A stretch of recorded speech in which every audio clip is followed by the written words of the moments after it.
Hello everyone, welcome back to my YouTube channel.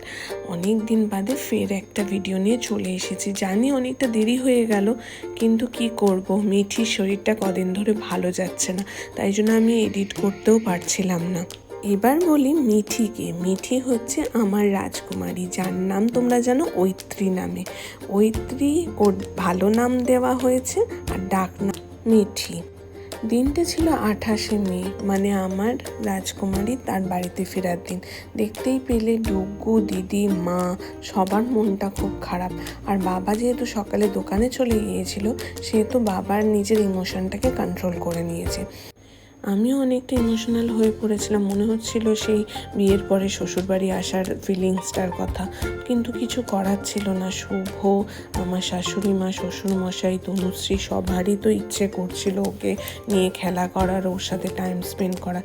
যদিও আমি মাঝে মাঝে ওই বাড়িতে গিয়ে থেকে আসবো, কারণ ওদেরও ইচ্ছে করবে বাবুর সাথে সময় কাটানোর। তা যাই হোক, এবার বলে রাখি মিঠি নামটা কেন দিয়েছি। যেহেতু তোমরা জানো হসপিটালেই এখন বার্থ সার্টিফিকেটের সব কিছু রেডি হয়ে যায়, তো সেহেতু আমাদের নামটা ইনস্ট্যান্ট ভাবতে হয়েছিল। এবার জন্মের সময় টময় দেখে যে অক্ষর ওঠে, সেটা ওঠার ওয়েটটা আমরা করতে পারিনি। যখন উঠলো তখন আমরা জানতে পারলাম ওর নাম ম অথবা ট দিয়ে হলে ভালো হয়। তো তাই জন্য ডাক নামটা আমরা মিঠি রেখেছি। এই দেখো আমার মিঠির গ্র্যান্ড ওয়েলকাম হচ্ছে। ফার্স্ট ওর বাড়িতে গৃহপ্রবেশের সময়টা তোমরা এনজয় করো।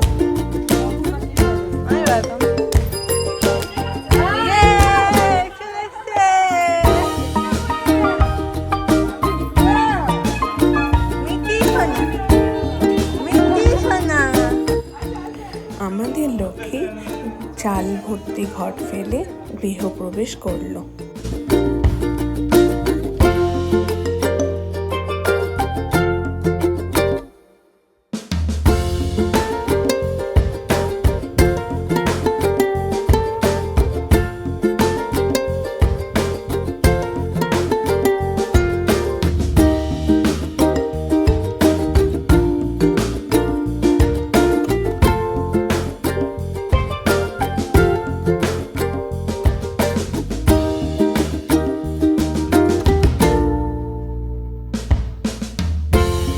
এবার ওর পায়ের ছাপ নেওয়া হবে। যদিও এটা আলতা পায়ের ছাপ নেওয়া হয়, কিন্তু একটু ছোট বাচ্চা তো, সেহেতু আলতাতে কেমিক্যাল এখন পুরোটাই।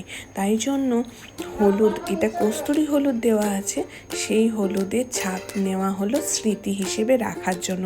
এটার প্ল্যান ছিল তনুশ্রীর আর আমার শাশুড়ি চলে এলো আমার লাঞ্চের পালা। লাঞ্চে ছিল মাছের পাতলা করে ঝোল, যেটা পার্শে মাছ ছিল, আর ছিল শুক্তো, একটা সবজি আর গন্ধরাজ লেবু।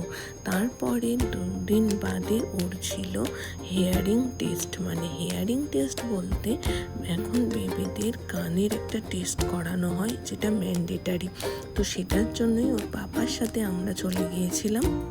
তো তোমাদের জানিয়ে রাখি, হেয়ারিং টেস্টের রিপোর্ট ভালোই এসেছে, নর্মাল এসেছে। তো এইটা ম্যান্ডেটারি, সমস্ত বেবিদেরই এখন করানো হচ্ছে। ফেরার পথে আমি আর শুভ একটু কফি শপে গেলাম, গিয়ে একটু কফি আর ব্রাউনি খেলাম, দিয়ে একটু লং ড্রাইভ সেরে বাড়িটা ফিরলাম।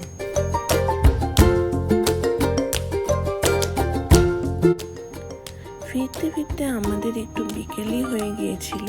তারপরে যেহেতু বেশ কিছুদিন ধরে সাদা খাবার খাচ্ছি, সেহেতু মুখেও একটু স্পাইসি খেতে ইচ্ছা করছিল। তো স্পাইসি তো বেশি খাওয়া যাবে না, সেই জন্য ডিসাইড করলাম বিকেলে একটু ফুচকা বা চুরমুর খাওয়া যেতে পারে, সেটাই কিনতে চলে গিয়েছিলাম। আজকের ব্লগটা এখানেই শেষ করলাম।